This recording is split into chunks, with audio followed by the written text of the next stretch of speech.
이번 인사를 두고 법조계에서는 추미애 시즌2라는 평가가 나오고 있습니다. 윤석열 패싱 논란도 불거지고 있는데 사회부 법조팀 한송원 기자와 좀 더 이야기를 나눠보겠습니다. 자, 어서 오십시오. 자, 오늘 사실 일요일 날 예상하지 않았던 인사였죠? 네, 그렇습니다. 예. 자, 일단 윤 총장이 박범계 장관에게 구체적으로 어떤 건의를 했는지 그거부터 정리를 좀 해보죠. 네, 저희가 취재한 바로는 지난주 회동에서 윤 총장은 전체적인 인사 범위라기보다는 두세 명에 대해서만 이야기를 했습니다. 예. 먼저 이성윤 중앙지검장을 교체해달라고 요구했습니다.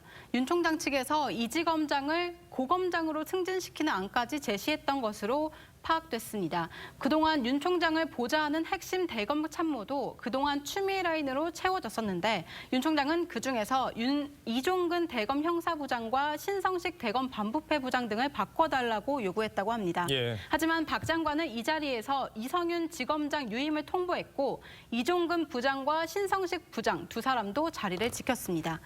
또 관심을 모았던 한동훈 검사장에 대해선 박 장관이 먼저 채널A 사건 수사가 종결되지 않았다는 이유로 인사를 할 수 없다는 의견을 낸 것으로 알려졌습니다. 오늘 인사 결과도 박 장관이 말했던 그대로였습니다. 예. 자, 이제 제일 궁금한 게 이성윤 지검장을 도대체 왜 교체하지 않은 건가? 그동안 이제 여러 가지 논란이 있었던 당사자였잖아요. 윤 총장이 아마 강하게 요청했을 것으로 보이는데 어떤 이유가 있었던 겁니까?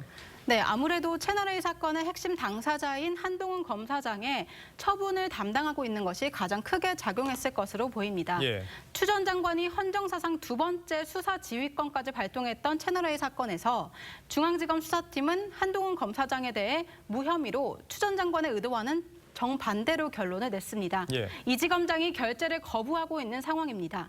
박 장관은 만약 중앙지검장이 교체되면 채널A 사건의 처분이 달라질 수 있다. 이런 점을 고려한 것으로 보입니다. 자, 그런데 이제 이성윤 지검장이 이제 정권 차원에서 부담이 컸기 때문에 그랬을 수도 있겠다 이런 생각도 드는데 이제 참모들이잖아요, 대검 간부들. 여기까지 안 바꾼 거는 좀 과한 거 아니냐 이런 얘기들이 지금 나오고 있잖아요.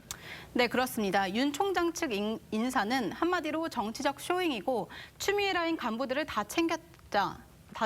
이게 인사냐 그렇게 반문하고 있습니다. 그렇군요. 추미애 라인으로 분류되던 이종근 대검 형사부장은 전국 검찰청의 형사부 사건에 관해 모두 보고를 받습니다. 예. 그렇기 때문에 채널A 사건이나 월성 원전 사건을 수사 지휘할 수 있습니다. 또 심재철 검찰국장도 라임 사건 수사 등 정관계 로비 의혹을 수사 중인 남부지검장을 맡게 됐습니다. 자, 그런데 이제 이게 법 절차에 이제 맞느냐 이런 논란도 불거질 수가 있는데 일단은 검찰청법에 따르면은 큰 문제는 없는 거잖아요. 네, 그렇습니다. 검찰청법 34조에 따르면 법무부 장관은 검찰총장의 의견에 들어 검사의 보직을 제청한다. 이렇게 되어 있습니다. 예. 과거에는 총장의 의견대로 인사가 이루어졌지만 추미애 장관 이후에는 이 규정이 말 그대로 의견을 듣는 조항으로 의미가 바뀐 겁니다. 또 추미애 장관은 검찰 인사위원회 30분 전에 윤 총장을 오라고 통보했고 이번에 박 장관도 이틀 전에 윤 총장을 만나 의견을 듣는 자리를 만들었습니다. 예, 뭐 결국에 이번 인사에서도 이제 추미애 장관 때처럼 윤석열 패싱이다 이런 얘기가 나오고 있는 건데 윤 총장 측, 대검 측 반응은 어떻게 나오고 있습니까?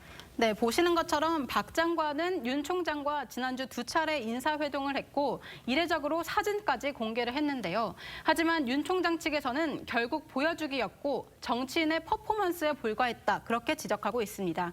특히 오늘 구체적인 인사안을 보내고 협의하겠다는 약속을 어기고 기습 발표한 것만 봐도 앞으로의 상황이 예상이 되는 대목입니다. 다음 중간 간부 인사에서도 윤 총장의 의견이 반영되지 않을 가능성이 있습니다. 예, 결국엔 뭐 갈등을 봉합하라고 장관을 바꿨는데 법무부와 검찰 앞으로도 계속 갈등을 빚을 가능성이 크겠습니다. 한성훈 기자 잘 들었습니다.